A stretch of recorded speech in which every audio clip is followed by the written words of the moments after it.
Trump, my view is that Donald Trump is contributing in this debate which is going on. And in the process of contribution, Donald Trump made a similar contribution that were made by white people, all of them, in the hearings, in the public hearings.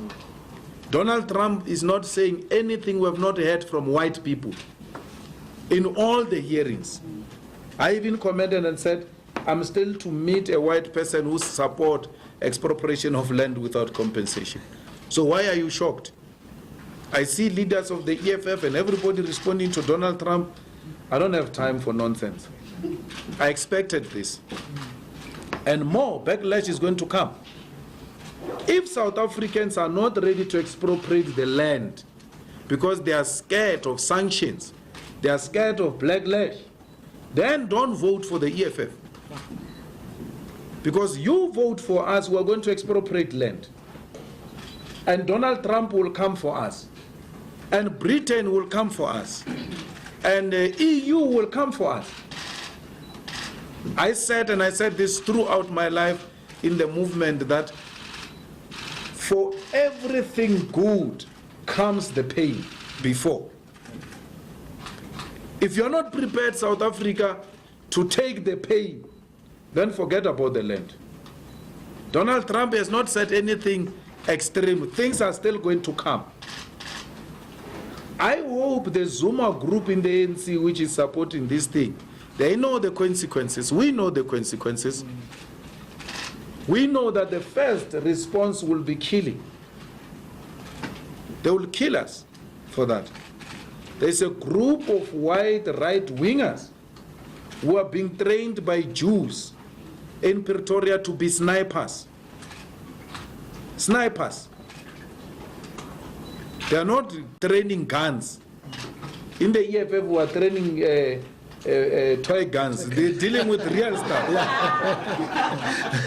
They are training in a farm in Pretoria. We know it. To be snipers. So we know that death is the first price we are prepared to pay. The second price we are prepared to pay for this land is poverty. They will close taps. But if there is a conviction, and not sloganeering and public opinions, then we must be prepared for everything. It's a war. We must be prepared for Donald Trump and all of them. We're not scared of them. We remain unshaken.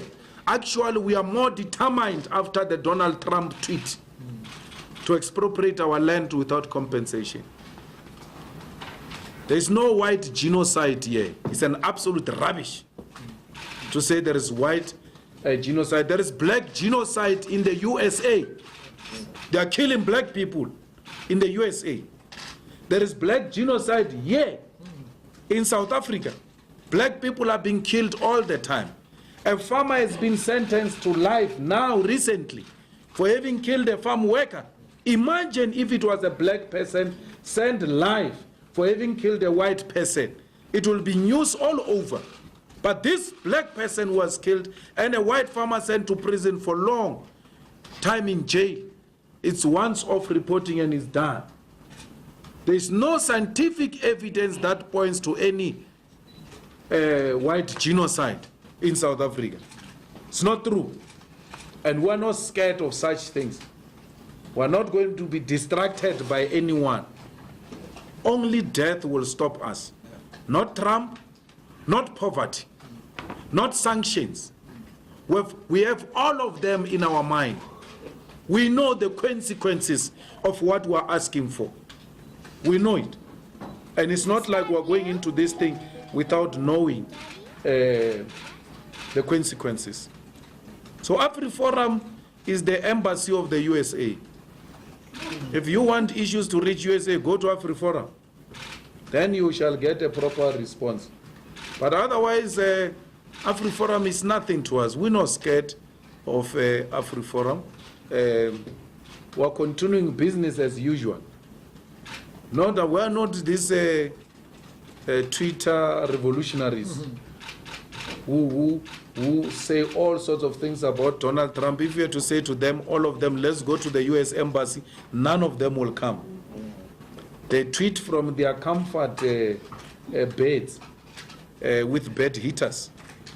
So we are on the streets.